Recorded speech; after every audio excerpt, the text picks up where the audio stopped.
हडपसरकरांनी तुम्हाला मत का द्यायचं? ही लढाई कशी असू शकते? या 5 वर्षात त्यांना एक सिंगल नवीन प्रकल्प या हडपसर विधानसभा मतदारसंघात आणता आला नाही. या आमदारांना आपण मतदान करायचं का? जनता या सगळ्या गोष्टीला कंटाळलेली. हे आमदार काही गुंडांना घाबरतात. हडपसरचे प्रश्न जैसे थे आहे. काल काय होते, आज काय आहेत आणि उद्या काय असते? 2.5-3 वर्ष फ्री हँड मिळालं होतं ना यांना. आजही हडपसरचा पाण्याचा प्रश्न मिटला नसेल. या आमदारांना घरी पाठवल्याशिवाय राहणार नाही. या गोष्टीचा अभिमान नक्की आहे. कधी पक्ष बदलणार नाही, पक्षाच्या नेत्यांबरोबर गद्दारी करणार नाही. गद्दारी विरुद्ध स्वाभिमानाची लढाई.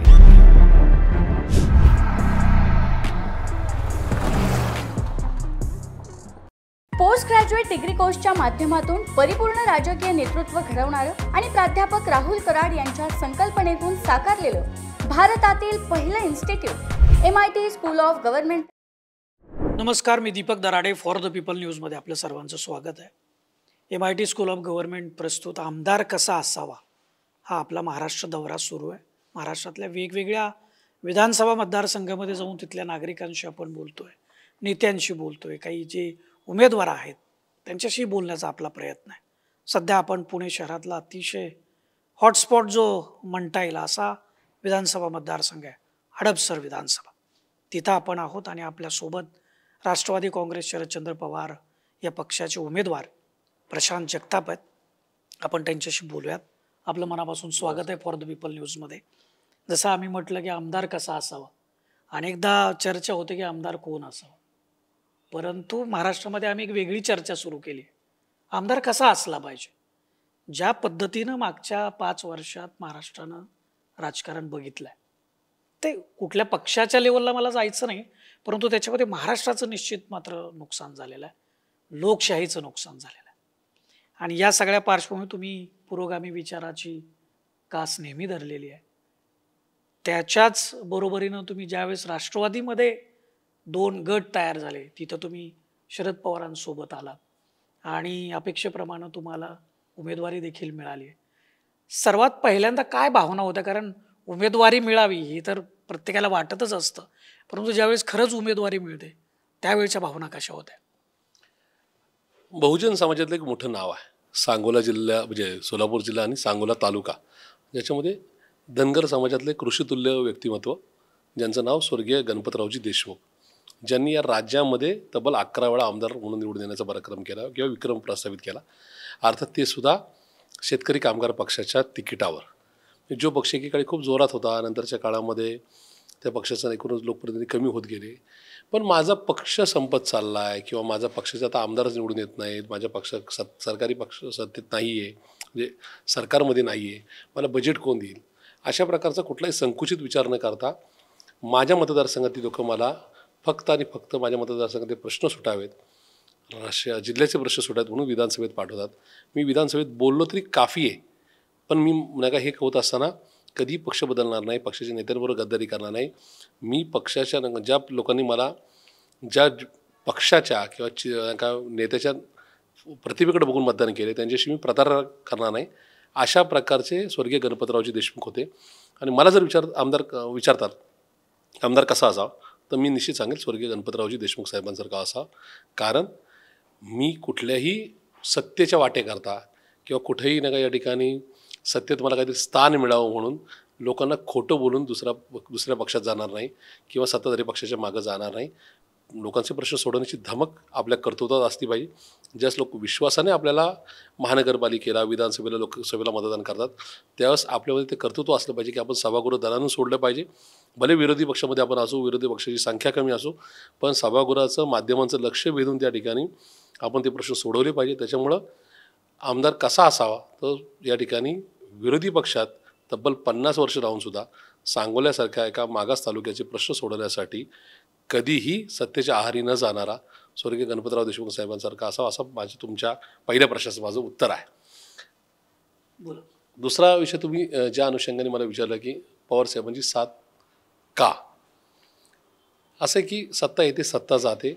प्रत्येक राजकीय कार्यकर्त्याला आयुष्यामध्ये सत्तेची पदं मिळतातच अशा ते काही भाग नाही. ज्यांना मिळतात त्यांना पण काय अमरपद नसतं. मी पण नका महापालिकेचा पुणे महापालिकेचा नगरसेवक महापौर होऊन गेलेले. माझ्यासारखे असे असंख्य आले आणि गेले. मागच्या नाही का एकूणच लोकशाहीच्या या सगळ्या कार्यकाळामध्ये 70-77 वर्षामध्ये हजारो लोक पुणे शहरामध्ये नगरसेवक झाले, महापौर झाले किंवा शेकडो लोक आमदारसुद्धा झाले. त्याच्यामुळं ही काही जागा परमनंट नाही, पण परमनंट असं ते कर्तृत्व या शतकातला. म्हणजे मी पुण्यापुरतं बोलायचं झालं तर छत्रपती शिवाजी महाराज, छत्रपती संभाजी महाराज यांचं नाही का यांचा पदस्पर्श या भूमीत लाभला आहे. त्यांचा जन्म या पुणे शहरात झालेला आहे, पुणे जिल्ह्यात झालेला आहे. त्याचबरोबर ज्यांनी माझ्यासारख्याला पण म्हणजे महात्मा ज्योतिबा फुले आणि क्रांतीज्योती सावित्रीबाई फुले जन्मालाच आल्या नसत्या, त्यांनी ज्या शाळा चालू केल्या नसत्या, तर बहुजन समाजातल्या माझ्यासारख्या नाही का माणसाला सुद्धा शिक्षण घेता आलं नसतं किंवा माझ्या घरातल्या मुलींना तर नाहीच नाही. कारण त्यावेळेस अशा प्रकारचं एक सामाजिक बंधन होतं की एक वेळेस आम्ही तुमच्या घरातल्या पुरुषांना नाही का शिक्षण घेऊन देऊ, पण महिलांना तर बिलकुल नाही. त्यामुळं ज्यांचं कर्तृत्व या शहराने पाहून जगात त्या ठिकाणी पोचवलं ते महात्मा ज्योतिबा फुले, क्रांतीज्योती सावित्रीबाई फुले हे पुण्यातले आहेत.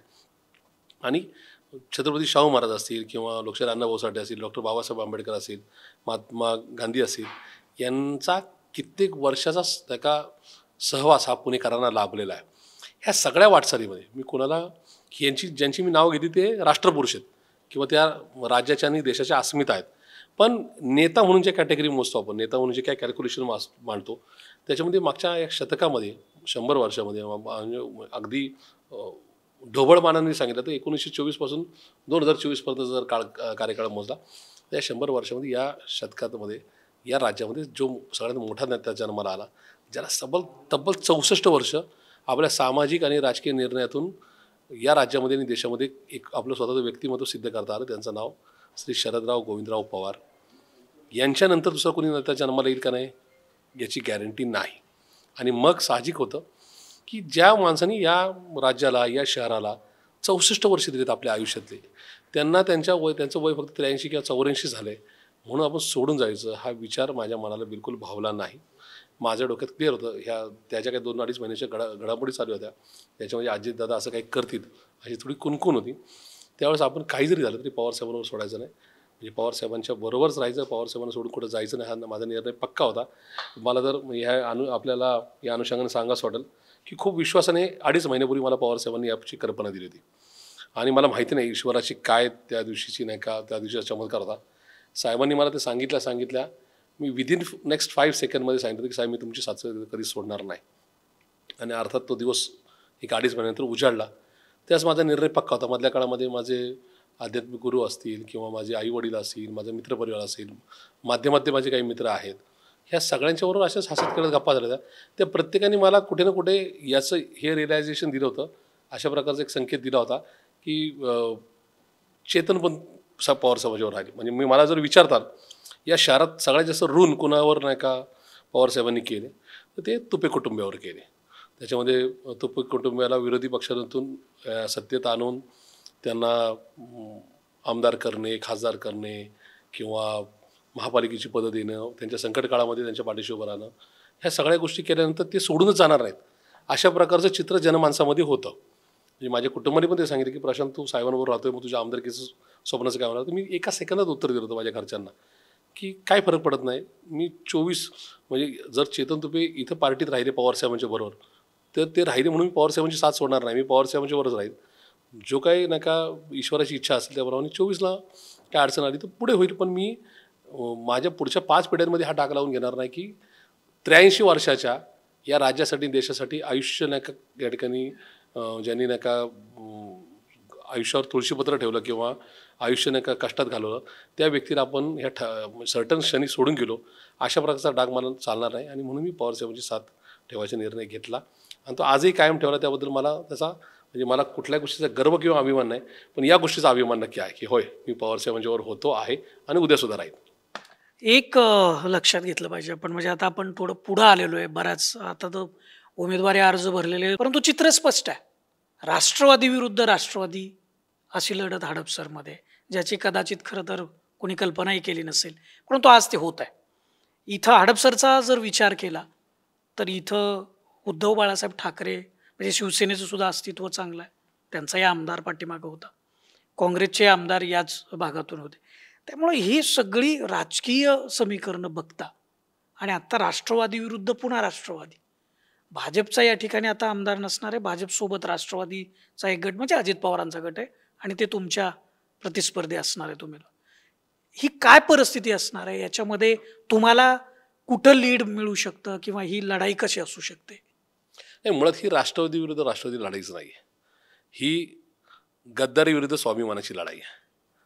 ज्यांनी पवारसाहेबांचा फोटो लावून पवारसाहेबांनी जन्माला घातलेल्या पक्षाचं नाव आणि चिन्ह घेऊन निवडणूक लढवली, लोकांनी त्यांना मतदान नाही केलं. त्यांनी राष्ट्रवादी काँग्रेस पार्टी हा शरद पवार साहेबांचा जन्म घातलेला पक्ष आहे, त्याचं त्यावेळेस चिन्ह जे होतं त्याच्यावर मतदान करून यांना विधानसभेत पोहोचवलं.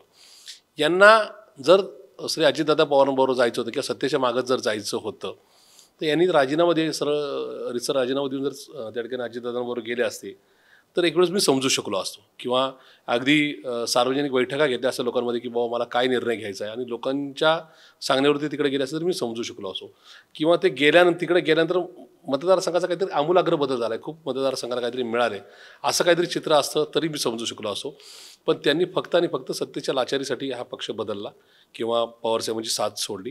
त्याच्यामुळं ही राष्ट्रवादी विरुद्ध राष्ट्रवादी लढाई नाही. आमची ती कोर्टात केस चालू आहे.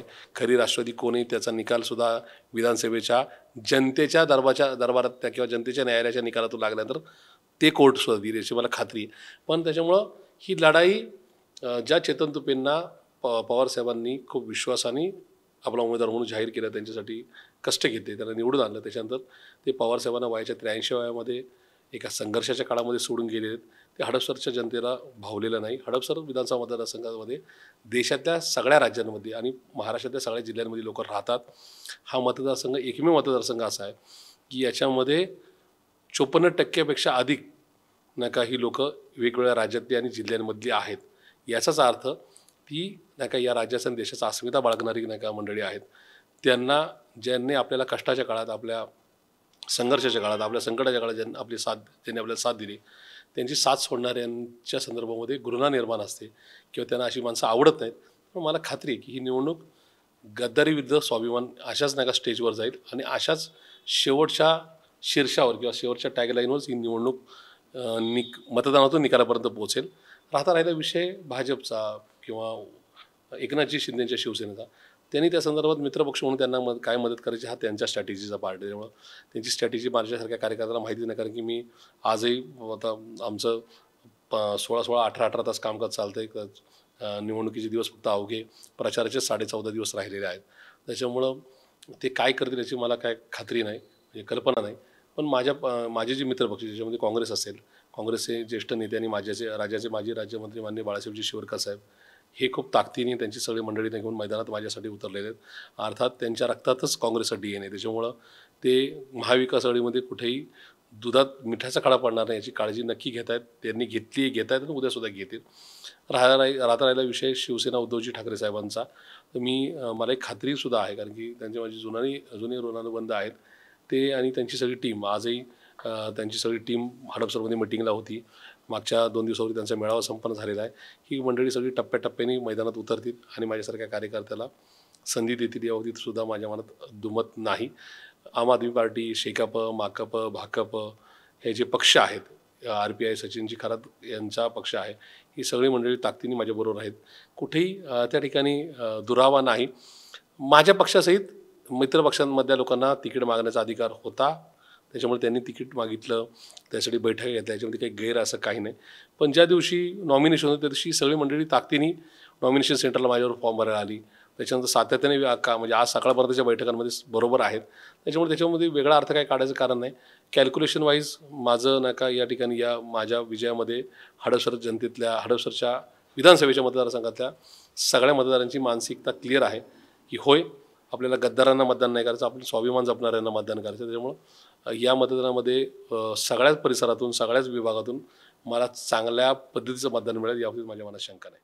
एक मुद्दा कायम चर्चेला आला की अजितदादांनी जो काही इथला सगळा गट तिकडं नेला तो विकासाच्या मुद्द्यावर नेला आणि विकासाच्या मुद्द्यावरती चेतन तुपे पाटील सुद्धा अजितदादांसोबत गेले.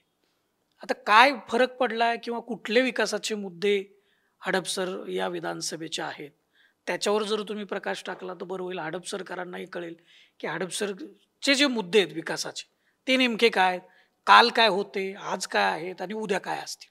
हे बघा, अजितदादांना तिकडे जाऊन आता मला वाटतं आज 3 तारीख आहे, कालच्या 2 तारखेला 16 महिने पूर्ण झाले आहेत.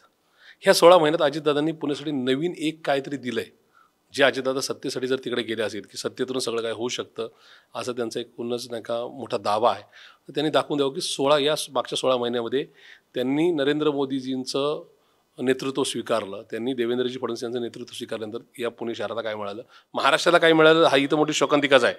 पण पुणे शहर, पुणे जिल्ह्याला काय मिळालं हे एकदा त्यांनी जाहीर करावं. कुठं इथं नाही का रिंग रोड मिळाला, इथं नाही का म्हणजे इंटरनॅशनल एअरपोर्ट मिळालं का, त्या ठिकाणी नव्याने नाही का काही नवीन प्रकल्प आले का, याचा एकदा खुलासा त्यांनी करावा. मग मी चेतन तुपे यांच्या संदर्भात सांगू इच्छितो. श्री चेतन तुपे हे 5 वर्षाचा कालावधी पूर्ण करून आता बसलेले आहेत. म्हणजे त्यांना चुकून तो नका जनरली 5 वर्षाच्या आतमध्येच निवडणुका होतात, पण सध्या सत्तेची सगळी नाही का सारीपाट सगळा भाजपकडे आणि एकूणच नरेंद्र मोदी आणि अमित शहा यांच्याकडे असल्यामुळं त्यांना 5 वर्षापेक्षा जास्त अधिकार मिळाला. कारण गेल्या वर्षी 5 वर्षावरची 24 ऑक्टोबरला मतमोजणी झालेली होती आणि त्या दिवशी निकाल जाहीर होऊन ते आमदार झाले होते. आता 24 ऑक्टोबर जाऊन सुद्धा एक आठवडा पुढे आलेलो आपण आहोत. ह्या सगळ्या गोष्टीमध्ये या 5 वर्षात त्यांना एक सिंगल नवीन प्रकल्प या हडपसर विधानसभा मतदारसंघात आणता आला आहे. केशवनगर, मांजरी, मुंढवा ते कात्रज संतोष नगरपर्यंत किंवा म्हणजे कोंडवा खुर्द, कोंडवा बुद्रुक, एका गावाने एका वॉर्डाने सांगायचं की श्री चेतन तुपे यांनी एक नवीन फ्लायओव्हर आणला आहे, एक अंडरपास आणला आहे, किंवा या ठिकाणी कुठेतरी नाही का STM टायरच्या रस्त्याचं काम चालू केलं आहे, किंवा या ठिकाणी नाही का मेट्रोचा एखादा नवीन नाही का रूट तयार करून आणला आहे, किंवा या ठिकाणी मोनोरेल आणली, काय आणले ते एकदा तरी सांगावं. त्याच्यामध्ये या सगळ्या प्रकल्पामध्ये जे काही नाही का 1-2चे नाही का इनॉग्रेशन झाले ते सुद्धा या मतदारसंघाचे माजी आमदार आणि आताचे विधान परिषदेचे आमदार सन्माननीय योगेश अण्णा टिळेकर यांनी जे काही त्या काळामध्ये त्यांच्या बजेटमधून तरतूद केली होती आणि त्याचं भूमिपूजन करून कामकाज चालू केलं होतं, ते मधल्या काळात 2-3 वर्षावर त्याची उद्घाटन झाली. ते सुद्धा 2 प्रकल्प त्यांचं क्रेडिट हे योगेश अण्णांकडे जाईल, पण यांच्याकडे जाणार नाही, ही सुद्धा वस्तुस्थिती आहे. त्याच्यामुळं तुम्ही सत्तेच्या मागं जाता, सत्तेसाठी काही कॉम्प्रोमाइज करता आणि त्या ठिकाणी नागरिकांना सांगता की बाबा तुमच्या भल्याकडे करता सांगतोय, तर हडपसरचे प्रश्न जैसे थे आहे. हडपसरची वाहतूक कोंडी, ज्या हडपसरच्या नागरिकांना कायम आत्मविश्वास असायचा किंवा ते निर्भीडपणाने सांगायचे डेक्कनला जायचं, डेक्कनमधल्या नागरिकांना सांगायचे की बरोबर पुढच्या 25 मिनिटामध्ये आम्ही तिथं आलो. त्याच हडपसरमधल्या नागरिकांना किंवा कोंडव्यातल्या नागरिकांना 1.25 तास लागतो डेक्कनला जायला, ही परिस्थिती आहे. या ठिकाणी खराडीच्या ब्रिजवरून, खराडी मुंडव्याच्या ब्रिजवरून हडपसर गावामध्ये यायला कधी कधी 50 मिनिट किंवा नाही का 70 मिनिट लागतात. त्यामुळे या आमदारांनी नेमकी काय दिवे लावलेत हे सुद्धा हडपसरची जनता जाणून आहे. पाण्याची टंचाई, जे हडपसर गाव, जे मुंढवा गाव या ठिकाणी, म्हणजे आता हे मी का मुद्दाम सांगतोय, तिथल्या नगरसेवकांनी खूप छान कामकाज केलं होतं, पण मग आता महापालिकेच्या निवडणुकीला म्हणजे महापालिकेत नगरसेवक नसलेला आता 2.5 वर्ष झाली. मग ती जबाबदारी कोणाची आहे? जे सत्ताधारी पक्षाचे या मतदारसंघाचे विद्यमान आमदार आहेत त्यांची आहे, कारण की नगरसेवकच नाहीत. राज्य शासनाचा अधिकृत प्रतिनिधी प्रशासक तथा महापालिका आयुक्त या महापालिकेत आहे. पूर्वी विक्रम कुमार होते, आता श्री राजेंद्र भोसले. त्यांच्याकडून काम करण्याची धमक नाही का सत्ताधारी पक्षाचा आमदार म्हणून चेतन तुपेंकडे असायला हवी ती. पण ज्या गावांचा नका समावेश 1950 साली या शहरामध्ये झाला, महानगरपालिकेत झाला, अशा म्हणजे गावांमध्ये ज्यांना आज नका या म्हणजे महापालिकेत जाऊन तब्बल नका 74 वर्ष झाले, तिथं आज सुद्धा पाणी टंचाई. 2.5 वर्ष फ्री हँड मिळालं होतं ना यांना, की तिथं नगरसेवकच नाही, कोणी महापौर नाही, कोणी नाही का स्टँडिंग कमिटी चेअरमन नाही, कोणी सभागृह नेता नाही. आमदारांनी महापालिकेच्या आयुक्ताला आणि प्रशासकाला सांगायचं, राज्य शासनाकडून बसून कामकाज करून घ्यायचे. पण जर इथला आजही हडपसरचा पाण्याचा प्रश्न मिटला नसेल, आजही जर सगळ्या मोठ्या सोसायट्यांना टँकरने पाणी पुरवठा करावा लागत असेल, आजही छोट्या मोठ्या झोपडपट्ट्यांमध्ये टँकरने पाणी पुरवठा होत असेल, तर या आमदारांना आपण मतदान करायचं का याचा विचार या हडपसर विधानसभा मतदारसंघातल्या मांजरी, मुंढवा, केशवनगर ते कात्रजपर्यंत नागरिकांनी करून ठेवलेला हा विषय आहे. त्यामुळे मॉब लिंचिंगसारख्या केसेस इथं घडल्या, ज्याच्यामध्ये आमदारांनी त्यांची भूमिका स्पष्ट केली नाही. कुठल्याही आमदाराला, खासदाराला, कुठल्या जाती धर्माचा असो किंवा कुठल्या पक्षाचा असो, त्यांनी त्याला आपल्या मतदारसंघात जातीय धर्मी भांडणं होणार नाहीत याची काळजी घेण्याचं त्याचं आद्य कर्तव्य असतं, किंवा त्यांनी करायला पण हवं. त्या ठिकाणी मध्य काळात जे काय कोयता गँग इथं वाढल्या, मोठ्या वाहनांवर नका कोयत्याने वार करणे, लहान मुलांवरचे जे अत्याचार वाढले, ह्या सगळ्या घटनांमध्ये आमदार होते कुठं, हा सगळा प्रश्न आज मतदारसंघ विचारतोय. आज मतदारसंघामध्ये या सगळ्या गोष्टी होतात. कायदा सुव्यवस्थेचा सुद्धा प्रश्न येतो. आज इथं सकाळचे मॉर्निंग वॉक करणारे बँक मॅनेजरांचा खून होतो हडपसरमध्ये, ही वस्तुस्थिती आहे. महिलांच्या गळ्यातले मंगळसूत्र चोरले जातात, ही वस्तुस्थिती आहे. कोयता गँग भर दिवसा त्या ठिकाणी सोलापूर रोडवर नाही का कोयते नाका म्हणजे हातात घेऊन नाचवत त्या ठिकाणी बसेसवर हल्ला करतात, ते पाहिलं आपण. मग ह्या सगळ्या गोष्टीमध्ये आमदार काय गुंडांना घाबरतात का गुंडांना अभय देतात. ह्या दोन्हीचा खुलासा आज नागरिकांमध्ये नाही का झालेला नाही. त्यामुळे ह्या सगळ्या गोष्टी होत असताना जनता या सगळ्या गोष्टीला कंटाळलेली. जनता निश्चित 20 नोव्हेंबर 2024च्या मतदानामध्ये आणि 23 नोव्हेंबर 2024च्या मतमोजणीमध्ये या आमदारांना घरी पाठवल्याशिवाय राहणार नाही, शांत बसणार नाही. ही सगळी मांडणी करत असताना एक लक्षात येतं की निवडणूक जी आपल्याला जिंकायची ती केवळ टीका करून आपण जिंकू शकत नाही. तर मला खरं तर म्हणजे आता हे सगळं टीकेचा भाग झाला. तुम्ही विरोधी उमेदवारावरती टीका करताय, त्यांच्या सगळ्या उणी दोन्ही याच्यातून निघतायत, परंतु मुळात तुमचं याच्या संदर्भातलं विजन काय? हडपसरकरांनी तुम्हाला मत का द्यायचं? हडपसरच्या जनतेने प्रशांत जगतापला मतदान का द्यावं त्याच्या मागे पुन्हा एकदा माझे नेते आणि माझे श्रद्धास्थान आदरणीय पवारसाहेब की जगातली नुसती पुण्यातली सांगत नाही, जगातली शेतकऱ्यांना एकत्रित केलेली नाही का पहिली स्मार्ट सिटी कोणी आणली तर ती पवारसाहेबांनी, ती मगरपट्टा सिटीच्या निमित्ताने एमएनआर आलेला आहे. याच्या मागचं विजन आदरणीय पवारसाहेबांचं. त्यांनी राज्य सरकार केंद्र सरकारकडून वेगवेगळ्या मान्यता घेऊन दिल्यात.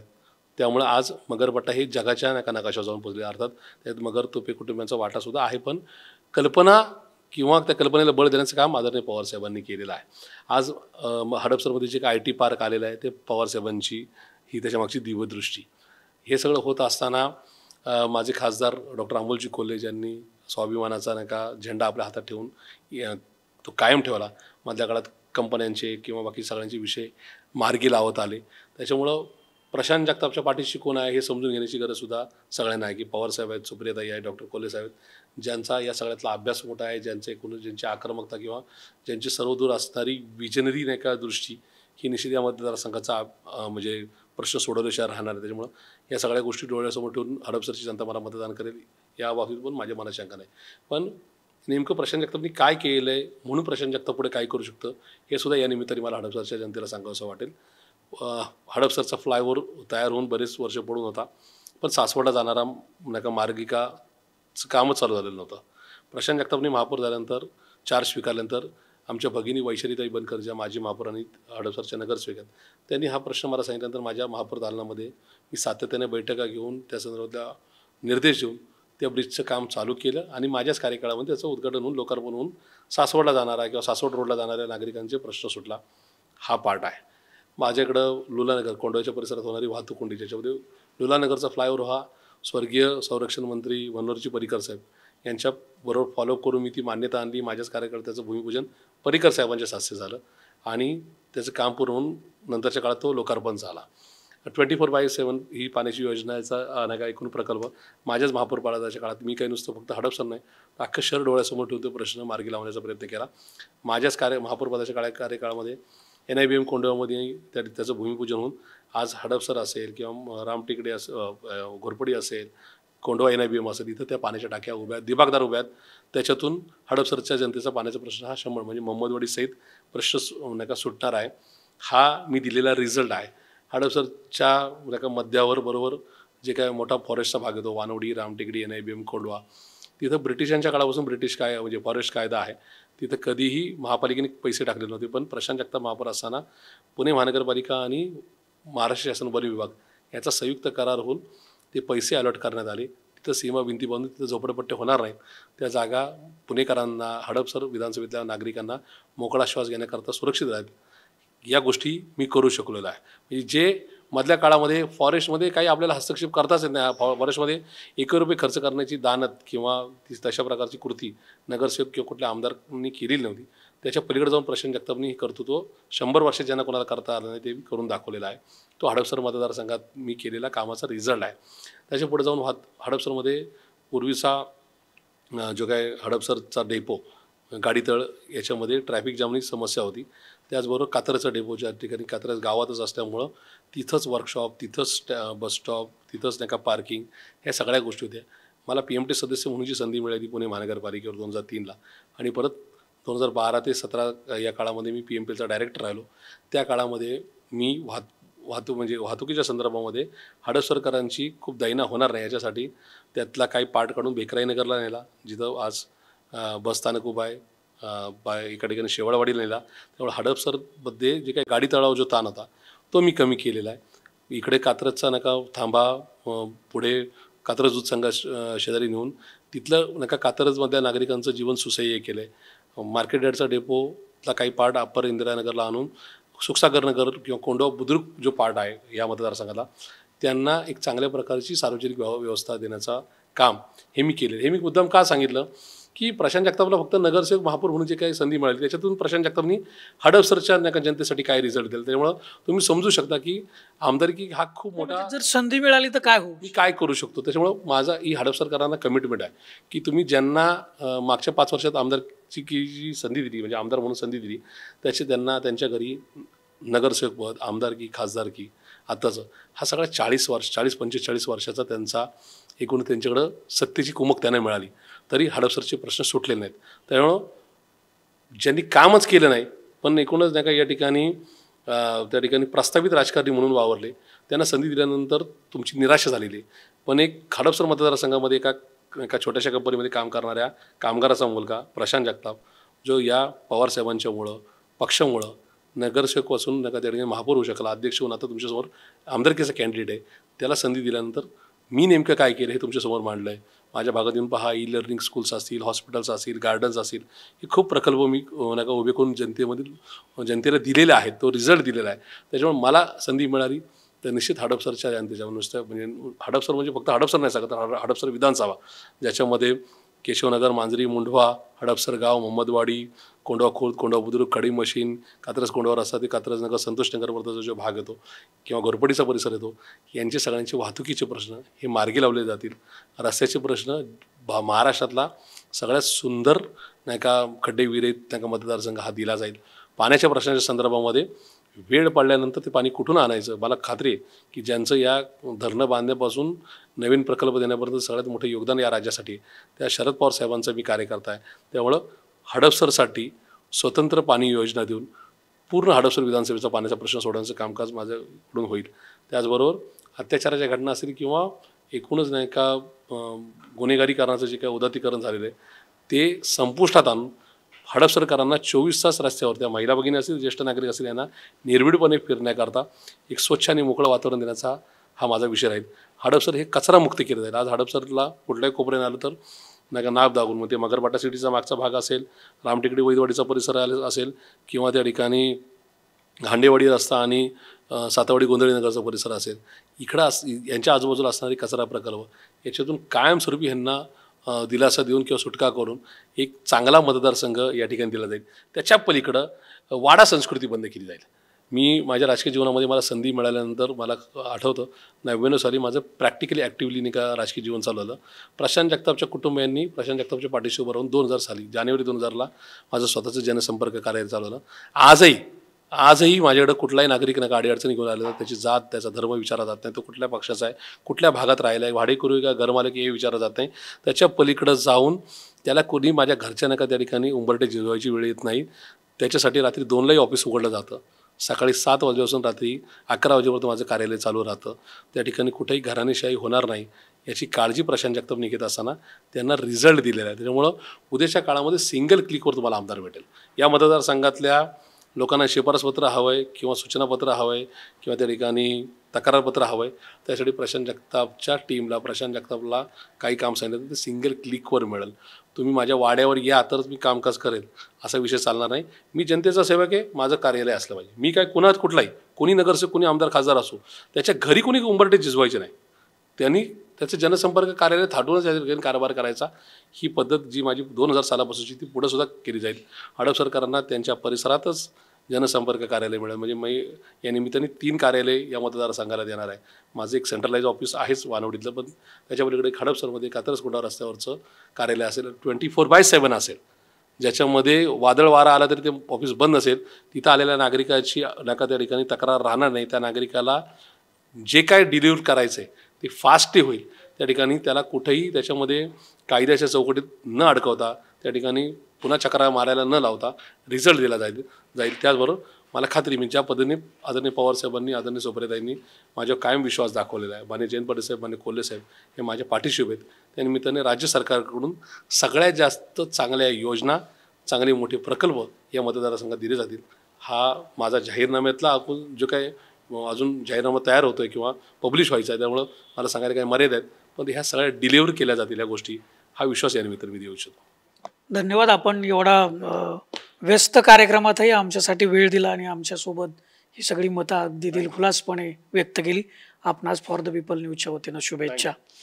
हे होते प्रशांत जगताप, हडपसर विधानसभा मतदारसंघातून राष्ट्रवादी काँग्रेस शरदचंद्र पवार पक्षाकडून निवडणूक लढवत आहेत. महाविकास आघाडीचे ते उमेदवार आहेत आणि या ठिकाणी गद्दारी विरुद्ध स्वाभिमानी अशा पद्धतीची लढाई होईल आणि त्याच मुद्द्यावरती हा निर्णायक निकाल समोर येईल आणि मतदार त्यालाच मतदान करतील असा विश्वास त्यांनी व्यक्त केलेला आहे. आपला हा दौरा असाच पुढच्या वेगवेगळ्या विधानसभा मतदारसंघामध्ये जाणार आहे. तिथल्या नागरिकांच्या, नेत्यांच्या, उमेदवारांची जी काही मतं आहेत ते आपल्यापर्यंत घेऊन येण्याचा आमचा प्रामाणिक प्रयत्न आहे. कॅमेरामन रोहित वनकट्टेसह मी Deepak Darade, for the people news, Hadapsar विधानसभा. भारत दुनिया का सबसे बड़ा लोकतंत्र और एनएलसी भारत देश का सबसे बड़ा गैर राजनीतिक मंच. शक्तिशाली लोकतंत्र के लिए राहुल कराट का सार्थक कदम.